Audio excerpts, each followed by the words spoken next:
tell me that I'm never gonna make it. They want me to do something that could make sense. They hate when I keep dreaming I'll be famous, but I don't give a fuck, I'ma keep chasing.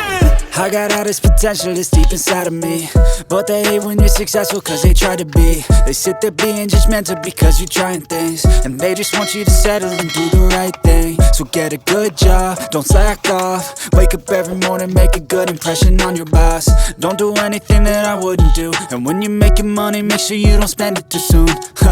Fuck that, I'll do what I wanna do. I got a different path from everyone, and that includes you.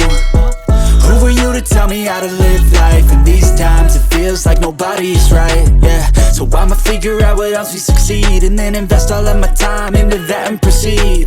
I need whatever the hell could make me happy, and I don't think you have a clue what could that be. They tell me that I'm never gonna make it. They want me to do something that could make sense. They hate when I keep dreaming I'll be famous, but I don't give a fuck, I'ma keep chasing. They tell me that I'm never gonna make it. They want me to do something that can make sense. They hate when I keep dreaming I'll be famous, but I don't give a fuck, I'ma keep chasing. I think this life could be special if I get rid of the devils. They think that I am a rebel, I think they want me to settle. There's nobody on my level. They think that work is too stressful, I think that work is essential. The grind is all in your mental, and I don't think you understand what I'll go through just to be in control